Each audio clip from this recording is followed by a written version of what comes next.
Hi everyone, we're going to get started. How's it going? How's everybody doing? Short woo is what I'm looking for. That's great. I'm Nicholas O'Brien. I'll be hosting today's session. We're here with Matt Carney, who's a narrative designer and consultant. Is that correct? Editor and consultant. Editor and narrative consultant. Excuse me so much. No, it's a. I'm not going to say anything else, but we're here today for his talk, Finding the Pixel, Applying Information Seeking Behavior Theories to Narrative Design. And I'm going to go ahead and just hand it right over to Matt. Thanks so much. Oh, thanks so much, all of you, for being here. I honestly wasn't sure what the audience would be for a talk that seems very theory heavy and honestly isn't, despite being purely rooted in theory. And this is really wonderful to see. I want to start first by thanking some folks, just because I know I'll likely forget as my nerves work up towards the end.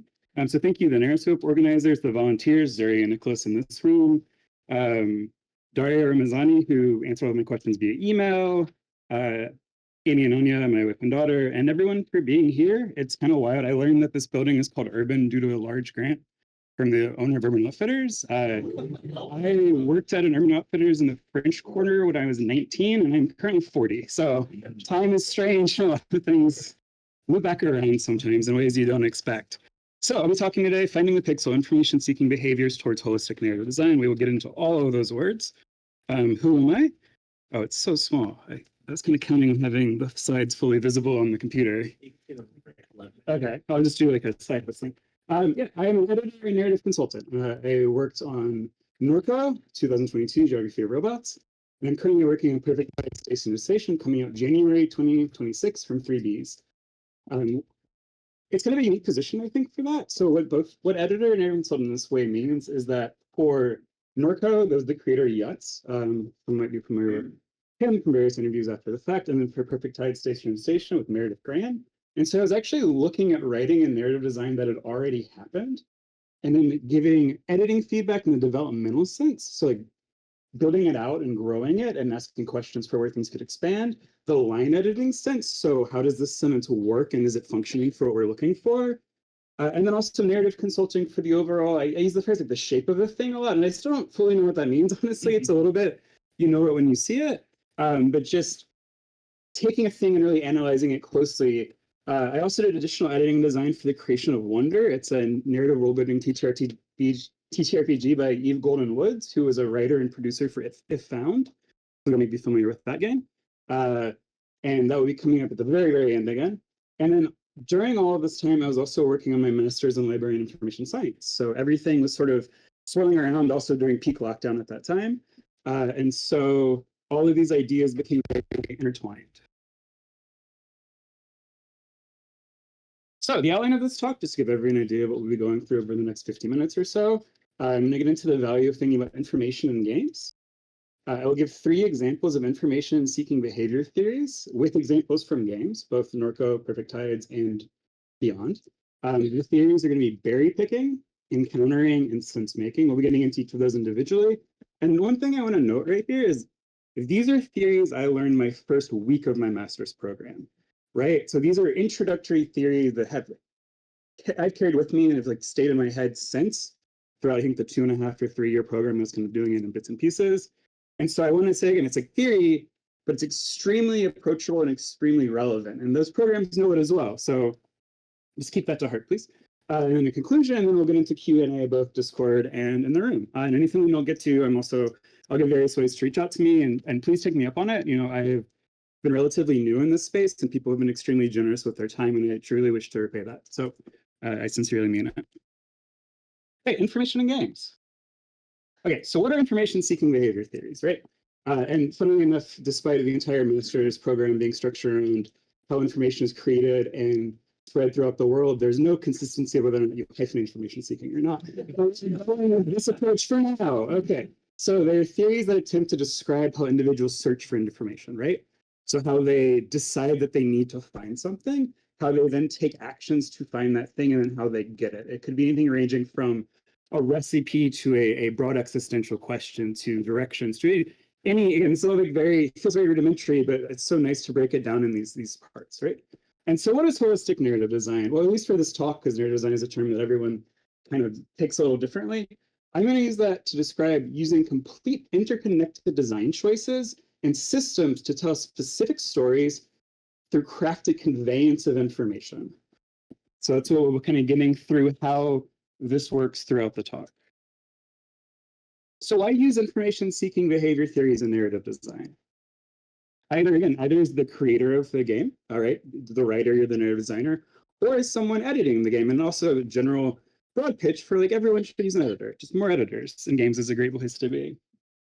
So there's consideration, right? Like, and when I say consideration, I mean to come to a thing with the intent of making space to sit with it and think about it and actually like analyze it in ways that honestly are often difficult to find. Like it is a proactive movement. We don't have to get into like productivity mindset, like capitalism, any of that, but that is a rarefied thing and a special thing. And so I really think having these theories can be something to hang your hat on for that sort of behavior.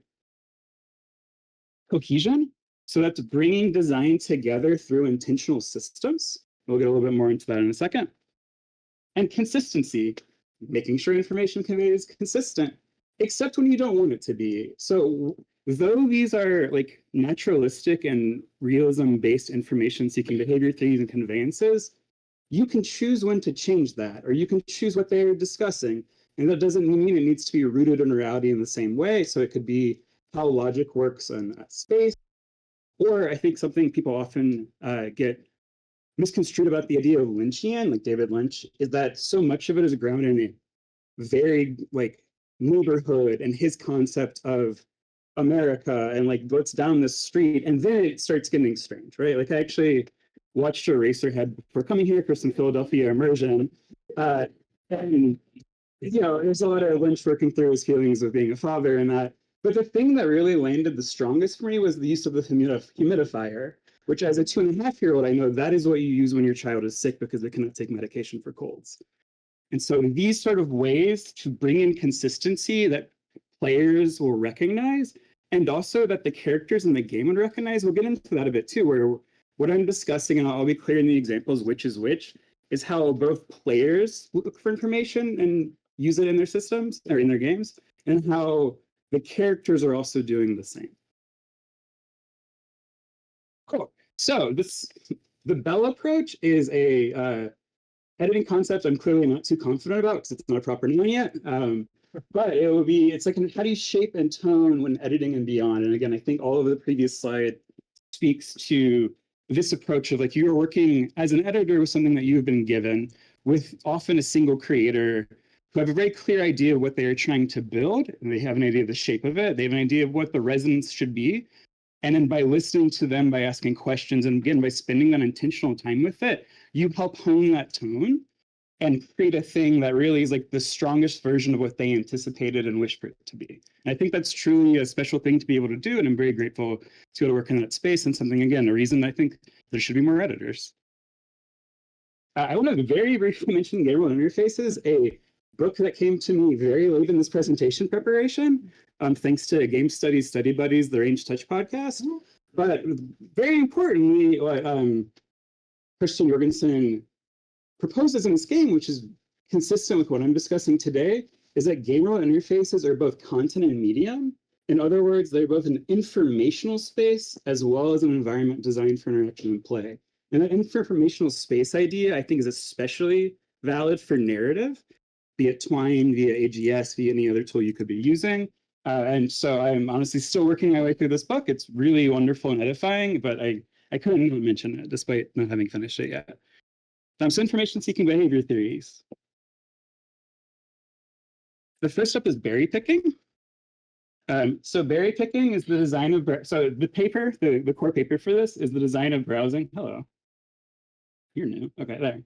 Design of browsing and berrypicking techniques for the online search interface by Dr. Marcia Bates, 1989. And Bates proposed theory in response to the overly simplistic model of information retrieval. So information is not found once at all. Instead, is gained in pieces over the course of a search. Searches refine and evolve over time as more information is found. And individuals use a range of techniques and sources outside of traditional databases in search of information. And I think this is the favorite theory of many a student because it's cute as hell. You know, it's actually called berry picking because she's proposing that you don't get full by eating berries by all going to one place. You're wandering from bush to bush.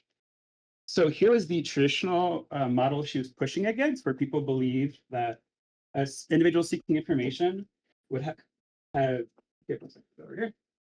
Here's their need, so they determine they need to find something. Here's their query, so how they are recalling that, in her case, through a circa like late 80s online database. And then here's the document, how the document is represented, often through metadata. There wasn't even like a full text search at that time, I believe. And then here's the match where that need is met, right? And she said this is far too simplistic for how people actually use information in the world, which I think we would all in this room agree with. So here's what the berry picking technique is. You're starting here, and you're moving through this path, which probably looks familiar to anyone who's seen playtesters test a game too, right? And you're stopping. There is a query, there's the information, the query variation, thought, leading to more information, to more query, to more thought. And you're moving all the way through this to the end. And so another really amazing illustration, these are all from her papers, these are all debates. Here's what she's also drawing, which is like all of what we just described is in this little space. And then the K in the huge rectangle is the universe of knowledge. And if you are us in the world, that is fucking big, right? But if you are a game designer, this is actually what you're creating, and then you can gesture at that. And there's a really great tension, I think, that can be introduced, where you can suggest a much larger space than is actually existing, because here's the route that the character is taking through the game, and here's the world in which they exist. And systems from that world could be weighing on them, the history of the world, the lore, or whatever. But this is all up to you, and that's kind of amazing, right? So let's keep going. So in Norco, Kay is coming back to New Orleans, or actually to Norco and then parts of New Orleans as well, to find her brother. And that is the plot of the game. You know, I won't get too far into either of these games also, so if you haven't played either, I'm not going to be spoiling anything. But she's coming back and looking for someone, a classic plot, right? And she is going from place to place and trying to find information. And when an information is presented, it changes her idea of where to go next until she reaches some sort of end, you know? Similar, this is from Perfect Tides Station to Station, you know, coming out January. Mara is in the city, which is a very familiar looking city if you live in New York. And she is going through her days. I think in this case, she's actually walking to the library. And as she has more encounters with people, her idea of her circumstances, what she's trying to do are changing. So back. So in these cases, it's again, Mara and Kay, they are on their own information-seeking behavior tracks. And berry picking is actually very useful for, I think, thinking through those. But the player is as well, right? And so as a player of a narrative game, you are constantly learning more about the characters and the world they inhabit. And as you learn more, your idea of the game changes, right? So the players also, and there's also like a broad query of like, what is going on here? Like when I play a game like this, I want to know what's going on here, right? Like, who are these people? What is their story? What is the world? What are the circumstances? And so berry picking also works in that way, where like you can, so this is from Norco and you're in Kay's childhood bedroom, and you're going to learn more about that space. And also, this is very early in the game, pick up a companion that's a stuffed monkey. And then similar in Perfect Tides Station to Station, you're back at Mara's house, you're in a bedroom, and this is an area in which like you're learning more about her, and that's changing your idea of the game itself. So your own journey is not a straight line. Who is this person? Here is this person. It is peppered throughout the game with these moments that change your understanding. And I think that's something really beautiful about the berry picking theory. It's also just like a classic trope, right? So this is from The Long Goodbye, the Robert Altman, and Elliot Gould is looking for cat food right now, which is his own query that starts the movie off and is kind of a meta commentary on the broader noir idea of following a query. And I think you just see this sort of plot everywhere, right? It's like characters trying to find something and consistently changing how they interact with the space, and how it, kind of wonderful example of this film as well is like it's often stumbling into it or it acting upon them as like a almost twist to that. I think almost trying to do. And I just think like when you're thinking broader genre, berry picking is such a clear part of it. And also this might occur to you as I'm discussing this, like puzzle games. So actually I want to give credit to my colleague Brian Taylor for this. I'm going to show a screenshot on the next page from the blueprints. I need to understand it's not a spoiler to the broad game, but I know the way the game functions, certain things will appear. So I'm not going to read it. I'm just going to go to it and move on. But so I'm going to do that right now. They clearly know what they're doing. So I think that it is on people's minds. Okay, encountering is our next theory. 15? Cool. Encountering is by information encountering. It's more than just bumping into information. It's by Dr. Sandra Erdoes. Erdoes designed this theory in response to information retrieval as intentional, framing as an intentional active experience. She saw that and said, well, we also do it passively as well, right? So information can be gleaned while a user is performing other searches or just going about routine activities. We are all probably experiencing that right now in NarraScope, right? The environment and the user's disposition play a large role in the ability to encounter information, the type of information they'll encounter. And encountering unexpected information rewarding and can shape user behaviors. Here's some figures. I'll go through pretty quickly, but it's basically what I just said as Erla's diagram. It's like, here is the experience. You have the user, the information, the needs, and the environment all coming together. One thing I think is very cool is that the needs are actually past, current, and future. And so you're encountering things while you're navigating a space that you don't even know you need at that moment. Like that slide I showed you earlier from Perfect Tides Station to Station, Mara walking down the street. She's headed to the library, but all of those businesses you pass, you will go to later in the game. And you'll remember, like we do when we walk down, like I remember now where the bagel place by my hotel is, you know? Like, this is just how we navigate these spaces. But also it gives you opportunities, I think, for storytelling and kind of giving more life to your characters. So like Mara, some station to station, she like dorm party. If you played the demo, you played the scene. And all of encountering is like these types and shape of information you encounter is dependent on the environment as well, right? And so at a dorm party, you might find kids getting high because they're in college. And what that gives us, though, is a moment that Meredith put in where it's understanding why Mara's boyfriend at the time, or how Mara's boyfriend at the time, who, you know, the kind of escalation is very controlling, how he feels about her getting high. But that is only available as a moment someone can encounter because the space that's been created by, again, by Meredith, then has this element of a thing you would find at that space. And then because it's a story game, right, often things kind of loop back around to the character and are either the character's understanding of their circumstances or the players. And it's kind of, this is an interesting tension too, because Mara knows this, right? We don't know this. This is the first time we're really getting this characteristic of her boyfriend who like is clearly no good. But it's new to us. And so it's like she's encountering, and then we're also sort of berry picking as we're encountering. They all overlap. It gets wild. Similarly, Norco, right? You can go to a bar and the sort of things you might find in a bar, like people to talk to. In the game, this is actually one of the characters in the game. The news actually shows something about him, which I think it's just thinking through this idea of environment and what can be found there and what happened there, and then ways to build on your story are really, it's really wonderful. Actually, I want to call it Road Trip to the End of the World, which is one of the, it won the best student game yesterday, and I played the demo and it was wonderful. But it does a great job of this. It's by Alex and Lee, by Shark and Pelican are putting out sometime in the future.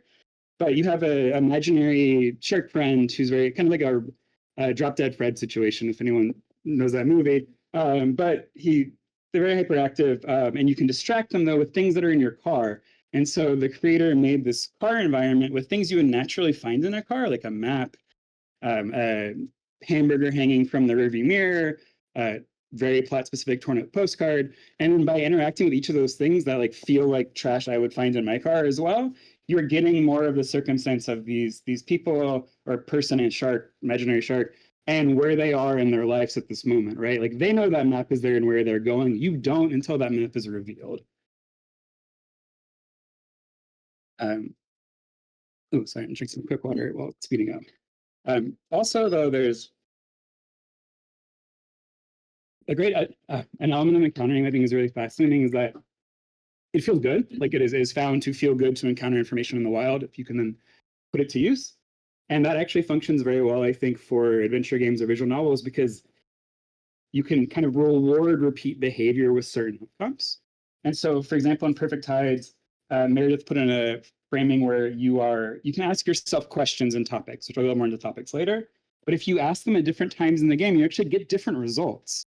I think that encourages the player. Not only are we learning more about Mara's relationship to her mother in this moment, but we can learn more as the game progresses. And now the player also knows that they can go back and ask themselves questions, ask other people questions, and have it shift over time, which is really cool. Similarly, like speaking of developmental editing, like one of my favorite suggestions that Yutz ran with in NORCO is that in the very beginning of Norco, it's very dark, it's hard to see, but like I-10, which cuts through New Orleans and most of the South all the way to LA, essentially, runs through the city. And there's a very early scene in the game where you see I-10 and then you can investigate it. And it gives you a really beautifully written passage looking at both directions. And then later in the game, you're actually at a hunting camp where I-10 also runs through in real life, right? I-10 is cutting through swamps and batchers and all sorts of places.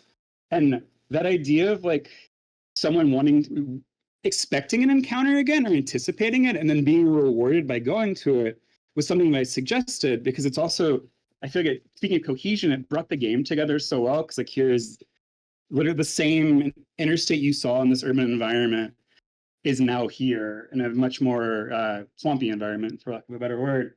And so Yetz wrote a very, my suggestion was just, what if you did something similar to earlier? And then Yetz ran with that and wrote a very beautiful passage for looking each way, just like you did at the start of the game. And again, that's, I think encountering helps you think through how a player might anticipate that, and then how, again, like proven to feel good by doing it. And again, I also just think it reinforced the themes of the game.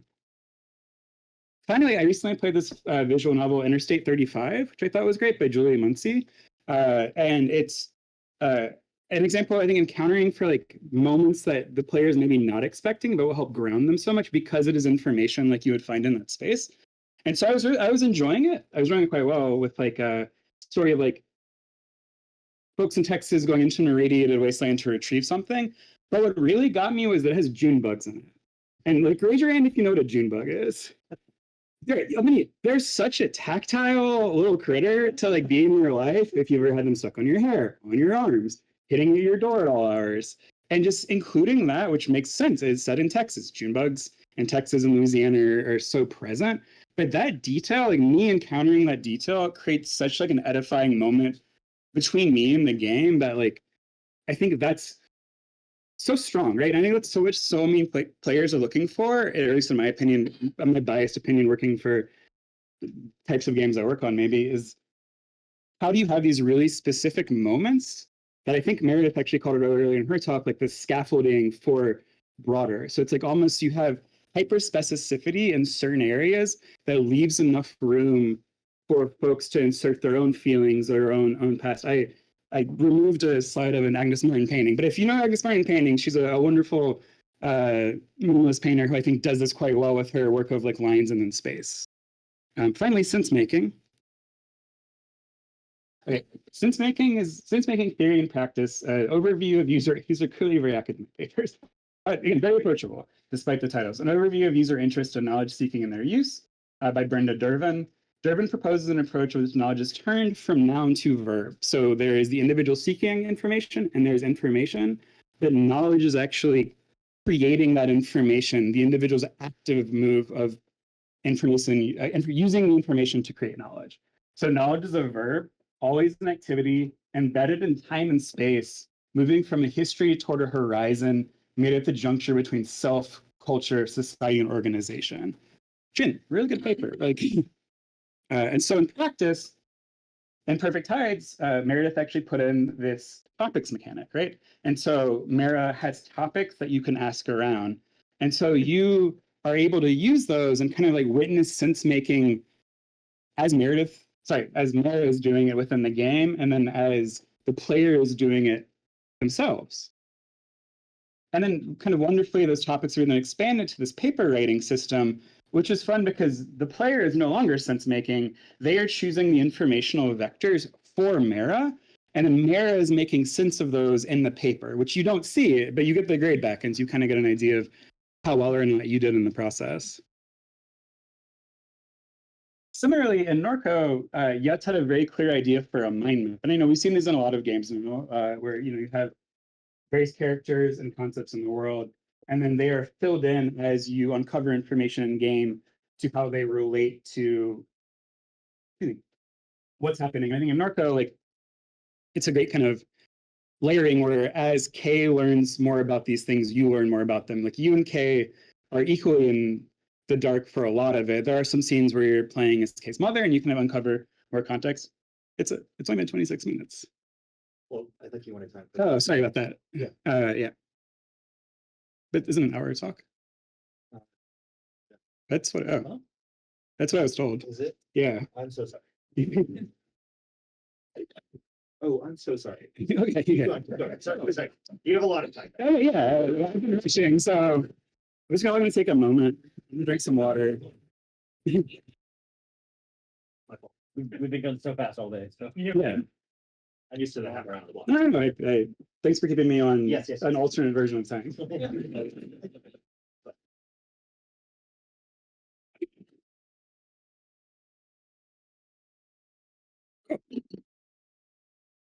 Okay, so in sense making, so you had this idea for this mind map, but anyway, it's like as Kay is learning more about these people, the information about them changes, both for Kay and for the player, and then the connections change. And I think the connections are a wonderful visual representation of that sense making, right?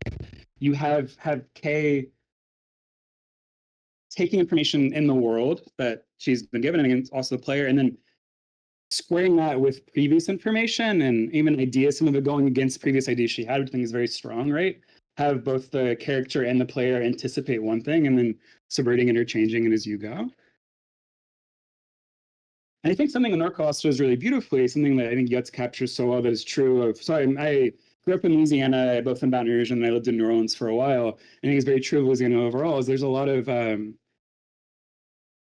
range of like environments and experiences you can be in. And so in NORCO and very early in the game, you're at a gas station and there's a bachelor right there. And that's like a kind of a bayou-esque situation. And that's just true to life in Louisiana, you know, like that these are present in that way. But then also you're presented with something like, here's the scene where the refinery in the background is true to NORCO, the actual incorporated census designated place, I think technically in Louisiana. But then you also have Millions, who is a android, who's security android, who becomes your partner throughout the game. And like that is not a thing that exists currently, you know. And I think it's really wonderful, again, back to almost like the June bug from Interstate 35. It's like forcing players to engage with sense making to square what you have presented them, and then using that balance to like really engage them, because I think there's such a desire for that kind of engagement, right? Like that's a lot of why, at least personally, I play these kinds of games. And I think why, like, again, games where you balance a very clear, concise story with also something that allows a player to just like figure out what is the circumstance that is happening, and where does my character fit into it. And even again, the character also navigating these very real questions of life, of like, what is the situation? How do I fit into it? And what am I doing here? Again, like, skip to full like exit. What am I doing here? Parentheses, finding your lost brother. And prioritize station to station. What am I doing here? Parentheses, being 18 in 2003 and unsure about the future in many ways. You know, and I think there's just like, I just want to, I think, praising these theories, I think that's very helpful, is also just gives us an excuse to embrace uncertainty. Right, because we're able to frame it again with a very clear concept and use that concept to then prompt and allow ourselves to ask questions, to sit in uncertainty in a way that unfortunately is quote unquote like respectable or allowed, which again, I think that there should be more room for that overall. But if almost like use these theories like an oblique strategy or a TTRPG to get that sort of result, and I think you can really have so much as long as you allow yourself that, again, as either someone engaging directly with existing work, in my case as an editor and a narrative consultant, with like being presented to it and then using it, or if you're making it yourself, like make it, take a few days and then go through and ask yourself these questions, right? I also really love, it's like something I'm seeing more and more in adventure games, and also, you know, text-based adventures too, of the player seeing two instances of the character doing sense making that are different. And so this is in Kentucky Route Zero. I believe it's one of the first times I really remember that. NORCO uses this as well. And then here we are in Station to Station.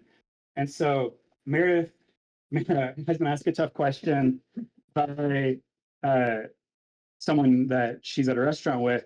And then you can choose one of these. And like for behind the scenes sort of systems, the outcome is pretty much the same, right? There's text that changes how Mara feels about what is happening and how she is making sense of that situation. but the situation itself doesn't change based on the choice. And in some cases it does, right? Like in an adventure game, there are branching paths to some degree. But I think there's also really worth thinking about how much texture and aliveness you can add to an experience by having these moments that allow like the player to see two very thought through ideas. So like Mara has thinking both of these. And then much like an hour or 30 minutes, like one is chosen and that is the playthrough you've had. And I think there's something really special again in that within sensemaking. I also, to kind of loop back around to TTRPGs, there's a lot of that there, right? So this is The Creation of Wonder by Eve Goldenwoods. Again, I mentioned that earlier. And then a game I was able to playtest called Toilet Skeleton by Theron Seckington. So in one, you are using cards to create a situation in which you and others are making an object kind of inspired by the Book of Kells that we preserved over time. And there's different seasons, and as you pull cards, you're given circumstances, and the players find like how they move forward as a community and create this beautiful object. And Toilet Skeleton, you are a toilet skeleton of the Bethesda Fallout-y, Skyrim-y sense. And what Theron does so well is that you have ways to generate how the skeleton got there. And so as the player, you're kind of given the facts of the situation, like who killed you or what? Where are you? But then you are forced to connect those dots and make a story of it, right? And I think there's so much of that in narrative role-playing games. Is like you are giving the player information, and then they're using that information to find themselves or their character's voice or sort of combination of it therein, as is often very true within that. And I think that's really wonderful. And I don't think it's just narrative role-playing games as well. Like now that I'm going, so I can make bold proclamations. Like having played in the last 2 years or so, Realis, Wolves Upon the Coast, Carn, and Mothership, I think all of those games in very different ways use information and various mechanics like hit points, skills, in case of Realis, concepts of how your character relates to the world to introduce existing fetters on the ability of that character to make sense of the space they are in. And that is then having the player embrace and accept that limitation. And again, I think there's a really beautiful thing to be said about imposing limitations for creativity and even just being in a space. And I think that makes sense making in those spaces as well, because even just knowing that you are fast or strong or not particularly good at being stabbed, that will inform how that character relates to the world they are in and the sense they make of it. And again, I think that's something that's really unique to role-playing games too, and especially in this sense. Let's make sure I'm going through my notes right. Oh, and those are both on itch. So that was my other note. So if anyone's curious about these games, they're both a lot of fun and on itch. Cool. So conclusion. These are the 3 papers again. So it's The Design of Browsing and Berry-Picking Techniques for Online Search Interface by Dr. Marcia Bates. Information Encountering It's More Than Just Bumping Into Information by Dr. Sanda Urlaz. And in Sensemaking Theory and Practice, an overview of user interest and knowledge seeking and use by Dr. Brenda Dervin. The first one is definitely online for free. Like you can just Google it. I am pretty sure the second one is as well, but also many of you probably have academic access or creative means of bypassing it. So I encourage you, I think the longest one of these is 18 pages. So I really encourage you to seek them out. And then just a thank you, right? I'll just thank you first. I was like, am I still concluding? Maybe I'm still concluding. Thank you for being here. That's the first. You can find me. I'm not very active on Blue Sky, but this is my Blue Sky handle. You can email me directly. I'm sincerely more than happy to talk more about this or answer any questions or just chat about the role that information can play in games, or even if someone's considering bringing on an editor. Not me in this case, but I would love to talk to people if they're thinking about bringing an editor, how they can best work with an editor to create various ad hoc systems and the like. I want to also say all the additional images are from the Public Domain Review Public Image Archive, which is a great resource. So you can use those for anything you want. Anything that was not from a game or from a theory paper was just pulled from there. And also, I'll keep going. Good. I think there's a lot to clearly I feel strongly there's a lot to be said for games in the spaces characters inhabit and players inhabit. And I hope as you're going through this and hearing these theories, you're thinking about your own lives and the way that these various theories relate to those, because again, that is what they were created to do, real life scenarios comically almost all pre-internet, which like came in just like totally scuttled everything, but I think still very relevant to like the core needs. And I also just like, as you go about your day, I just ask like, keep thinking about these theories, and I've discussed them, and think how much that the ability to kind of produce understanding and like to me at least find yourself and make sense of the world is dependent on that information being available and also the agency to move within that information. Currently, that is all very under attack.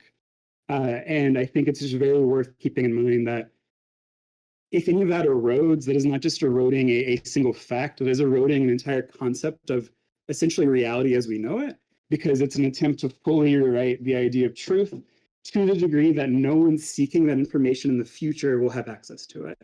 And we see that historically, like we're in Philadelphia, you can look up the move bombing, a not very known action that happened here. You know, this is a wonderful city and we've had a wonderful time walking around, but there's a lot around the production of America as is in a certain sense. And I think just knowing that there's alternative histories that are at least worth engaging with, right?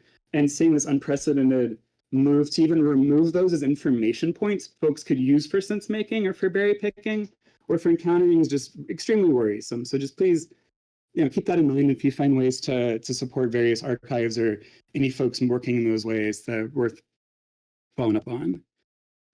So we actually have a lot of time for Q&A, it turns out. Yeah, that's totally.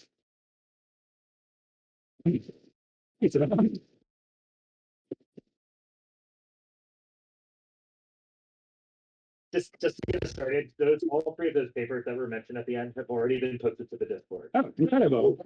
I thank you for doing that. You did that? No, it was not. Oh, thank you whoever did that. Yeah. That was not me also. So you said you've unable Yeah, questions, right? You can facilitate, and then we can bring in. Okay, you can do that. Yeah, sure. Question about when you went over encountering, and to some extent the sense making piece as well. I'm wondering if we're, or I guess, does the theory take into account at all recognizing information and like the intent of recognizing information? Because I think what you were saying with some of the encountering is like, okay, like yeah, you walk into a bar and you can talk to people, but like, you know, if I wanted to know who in this room is wearing brown shoes, I could ask everyone to like look down and like see who is wearing brown shoes. But without doing that, like I've still encountered information here in this room about what color shoes people are wearing. Unless someone had asked that question and I knew that I was looking for it, it would never pop up in my mind. And so I'm really curious about like how these theories, encountering specifically, how it handles intentionality. I think we're taking for granted wokeness and awareness in people, and some people would just like, especially me, like I don't remember what I do most of the day, and so like kind of going through life and seeing something that is information but being blinded to the fact that it's information, if that makes sense. Yeah, it does. It does. I didn't. So. Sorry, Matt. Could you repeat the question for the online? Oh, sure. The question was around encountering primarily. I mean, essentially, what room does encountering make for intentional versus unintentional information retrieval in a kind of a very like, I like your example, a recognition in a space. I know in the encountering paper, the example of a bus stop is used, if I remember correctly, which is like you see an ad on a bus stop and you at least have recognized it enough to remember that you saw an ad on the bus stop. And so if it's for a dentist, for example, when you're later thinking back on if I need a dentist, you would think, oh, I saw that ad. So there is some degree of recognition that's going on. And I think what is being argued, though, in the paper is like the intentionality is not the person thinking dentist, like this is what I'm storing. It's them kind of being like, okay, I saw that thing, like, and later when it comes up to come back to it. But there's also an element of it where, to speak more to intentionality, like she talks about how you are finding information in a certain place. And if you've succeeded in finding information, even via encountering there, you will go back to that place. And so I do think in a funny way, and like she also talks about like almost like encountering like super users, where they're like people who are particularly open for encountering and then are going to places where they feel like they will encounter more. And so there is a little bit of intentionality there that I think that is an interesting kind of like balance to navigate. I don't think the paper itself like fully dives into. Cool. See you in the back. Berrypicking and intentionality kind of works in tandem with the writer's journey or the hero's journey, and how it kind of usurps and undermines the hero's journey. Yeah, let me go back to the chart. The question was how berry picking specifically is working both in tandem with the hero's journey, but also undermining and usurping it. And I'll be honest, I do not have a good enough understanding of the hero's journey to answer the undermining and usurping it part. But I think, yeah, please. But it's basically the hero has to go on a quest to figure something out about themselves. They don't want to go first, they go eventually, they suddenly learn something new that changes their whole worldview and they come, then they come back from their quest. Cool. I like that. Yeah. I think the way, this is sort of just going off of that, which I really appreciate. The example given, I really appreciate also because I watched a lot of Bluey as the father of a 2.5-year-old. As hero is going on an adventure, something happens that changes them, and then they often return, right? A changed person.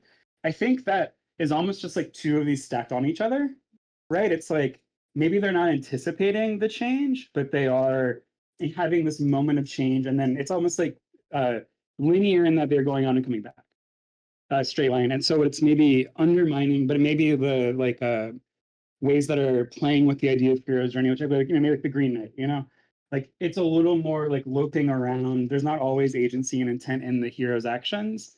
They are shifting as they go, and then they end up at a new place that often could be where they started in a physical sense. So they are still changed by the end. But again, kind of just like going a little bit into it, like I think it's you're getting a little bit on the way because like you truly like have your berries and you're like taking them here and there, and then that is what makes the change in the criminal systems, not like change moment and return. Does that seem close to? Cool. Okay. Thank you. More questions. Hey. Great talk. I'm really curious about whether you thought about applying these sort of theories to games that are very explicitly about information retrieval. Like I'm thinking about stuff like Root Trees Are Dead or Her Story, which like the entire mechanic of the game is kind of in conversation with this, and whether you thought at all about sort of how those games like sort of fit into the like interact with these theories. Oh, I really appreciate the question. The question is, have I thought about how games in which information retrieval system is baked into the game itself? Her Story was the example. What was the first one again? The Root Trees Are Dead. Oh, great. I really want to play that. I've been doing a lot of editing lately, but that's like high on the list. Root Trees Are Dead is the other, where it's you're using, for the sake of Her Story, like an actual designed information retrieval search system. And yes, to a degree, I think this may be my chance to make this stick. I keep calling them search em ups. So feel free to carry that forward because they're truly, like in the case of Her Story and Not Over the Bar, like you are using advanced search techniques like you would in a research database to find information and move it forward. And there's also examples, Home Safety Hotline, there's not a direct search, it's more scrolling, but you're still going through and navigating those questions. And so, yeah, I think there's something really rich to that, right? I think it speaks to like I mean, not universal because they're still very niche in their ways, but I think it speaks to a certain person how satisfying the idea of search and then retrieval is. And they're also a lot more interesting with like information science. In my experience, so I went to in the San Jose program, I can't speak for all of them. We did this theory very early and became much more practical.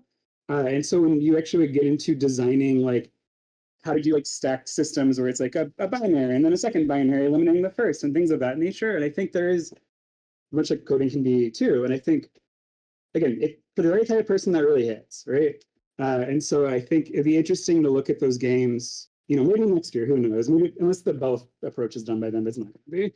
So like looking at those through a similar lens and how even more contemporary writing within the information science field is discussing the use of these like actual tangible search interfaces for often like university systems. And I'm gonna get on time, so yeah, cool. Like a cool thing about the berry picking thing itself is like this is the first half of berry picking, which is what I focused on.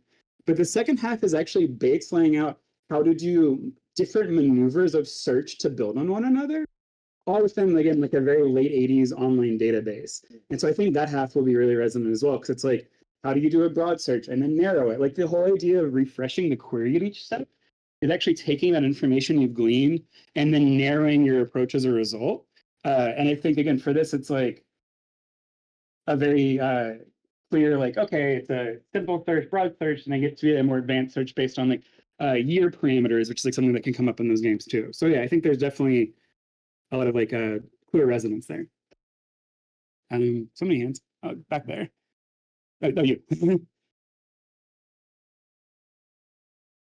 Situations where the player and the player character have different information. For instance, if the player character grew up in a fantasy world, they know how all of the magic works, but the player who just started the game doesn't. How can these theories kind of address it? Yeah, that's a really good question. I think it's difficult, but it's interesting because if you're taking more, let's call them naturalistic approaches to the conveyance of information, which are like someone needing to know something and then finding it, a situation arising where someone needs a solution or is finding out things as they go, those can be applied in these ways. I think often in fantasy or sci-fi, you have a character who is new to the situation, which is like, can be a little too much sometimes, I think, because they're just asking all the questions and getting it. But I think there is space for like using traditional ideas of information conveyance as the player would understand them. And the player would think, well, people think this way and look for things this way. And then mapping those onto fantastical scenarios where like even like a dragon attacks, what does one do then? Like like just these ideas of previous ways to respond to a situation being something that is kept alive in that world and is maybe not brought up at every moment until that situation arises, or at least the threat of that situation arises. And similarly, dynamics are introduced. I think there's some space given to games for this, where like the characters might kind of say the main fact about themselves when they first meet, and doing that smoothly, right? And I think that's also, again, the value of editing is like you're having someone else come in and look at that and feeling like if it's feeling like too much, because an editor also, at least in the way that I've worked, which I find really useful, is I am either playing very rough builds of it that have all the information in place as the creator has put it in mind, and I am making sense of it as I'm going. And so I'm able to also give feedback about how I feel like that sense of the place and the characters is being conveyed to myself by using these theories, and also just like my own interest in the game and the world that's creating. So does that help? Cool. Okay.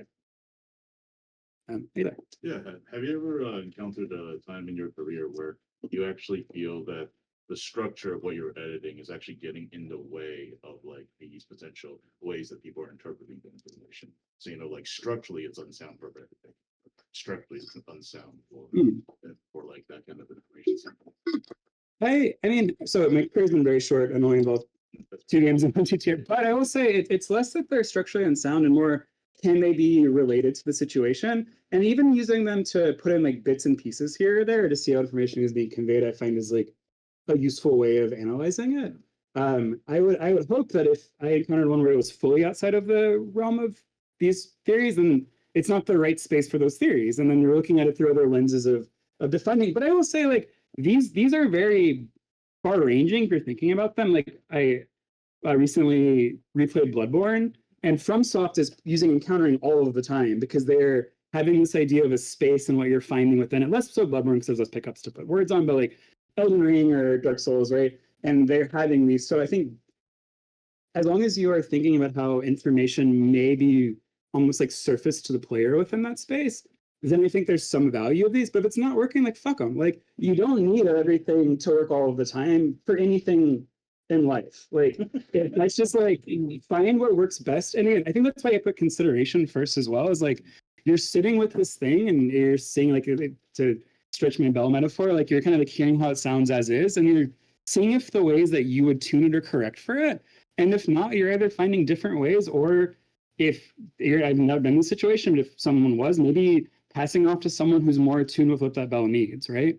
And there's different ways of coming through it. And just like applying any broader theories to these sort of spaces is a really productive, like a useful approach to making sense of these within pre-existing ways we make sense of the world. Like I feel there should be less of a separation between how we think about how games present the idea of place and an existence, and then how we as people purely in how we make sense of those based on existing information. Maybe time for 2 more. Sure. Yeah. Yeah. Any more in-room questions? Cool. Framework to embrace uncertainty. I would love to know how you manage the risk of not giving the player enough information from creating too much uncertainty such that they don't know what to do next, or what am I doing here? And I'm gonna leave and go play something else. Totally. I think playtesting, honestly, like so I think you're aware of that. The question was for how do you use these theories, which are like so like naturalistic, and balance that with players potentially feeling lost or unable to navigate further. And I think you get playtesting is a really good one, and you can kind of see where they are rising questions or certain elements that are not registering. But I do think that in our day-to-day life, we encounter more information than we realize. And so like there's a element in Station to Station where characters are talking about going to a bookstore, and it was up the street. And often if I was saying to you, we're all going to the bookstore, insert name of bookstore, Drexel bookstore, I might say up the street, because that is a way that we make sense of ourselves in relation to that information in place. And so I do think you can try to use these for slightly more like diegetic, like thumb on the scale. But if it doesn't work, then like signs also exist in reality, which I think is a thing is often ignored. There are words that denote things all of the time in our day-to-day, and as long as it makes sense for the game world to have that, then there should be no problem having that. And if it doesn't make sense, that's when we get more into, like Meredith spoke earlier in her talk around like how level design can kind of navigate in those ways. But I truly think like, especially if you're working on a very small team, it's like hubris not to playtest, because you are very certain of what you are doing, and then you could be incredibly off base. And then once that feedback is given, you can kind of weigh it and see how much maybe the intent of what you're doing was to create that outcome, or if there's ways to soften it through dialogue, through context and dialogue, context and place, context and the existing understanding of the player bringing into that world, and then like mapping onto how any existing logic functions in the world. Like water goes downhill. Okay, so here's a stream. I, as a person, know water runs downhill. Is there water running down? No, I chose metaphor. There's no water running downhill in any of these games that I've worked on. But does that make sense? Like, cool. Okay, great. Time for one more. Oh, anyone? Oh, hey, yeah. Hey, what's up? I really like that clip that you showed from Station to Station where you were having the characters like evaluate what the information was internally. I don't think I see that too much in video games.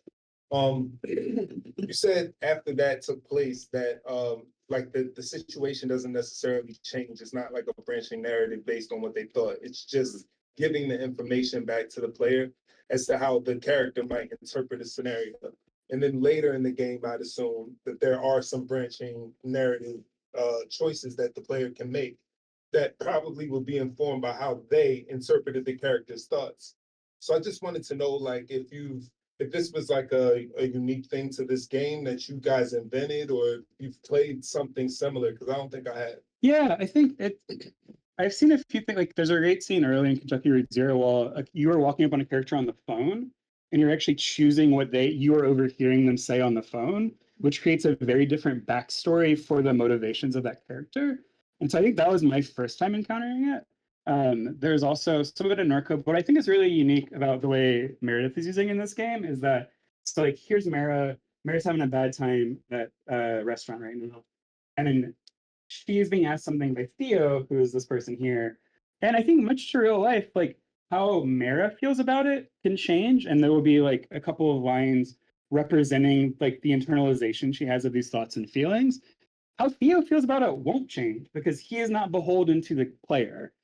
He is a person in this world with his own ideas, outcomes, a huge unrequited crush on his character, and he will be himself as was proven to his character previous in the game, and that is consistent even once the outcome is chosen. So it's like how Mara kind of relating the situation here, that can add texture. I think the player is also almost like, here's my idea of who this person would be in this moment. And I really love that. Like there's times where Mara can choose to be like more outspoken and like call someone on their shit, or like not,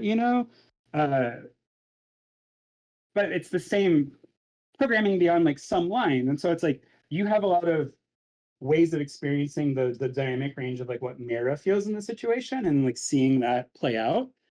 But the world doesn't respond to that, right? Like the world and the characters in it have their own idea of who they are, who they're trying to be. And I think it's like Meredith did the Octopus Pie comic before. Meredith has a very clear idea of characters and like what characters want in the world based on people she knew, as we all bring in these things to our works, right? And so I think that's like what it is really wonderful and like weirdly like hyper dynamic while being very rigid too, because it's just admitting that like the game is, you know, there's no scene in which you're not seeing this character on screen, but it still doesn't center around her in all of the same ways you might expect elsewhere. And I think that's just like a really powerful and also like, you know, very upfront, like cheap method, right? If you're writing like even a Twine game, you can have this sort of engagement and like nuance, and you also kind of get to have your cake and eat it too, because you have both of these circumstances to exist, and then the player has one that becomes like their truth of it. But like you can kind of riff on both of them too, you know? And so I think that's like a really wonderful thing in like editing to like look for spaces for where you can have this like greater range of possible dynamics that the author can then build out on. I believe that's time. Thank you so much, y'all. I really appreciate it. And sincerely, like feel free to reach out, you know, be around tomorrow. And yeah, I really, really like, thanks for being here, y'all.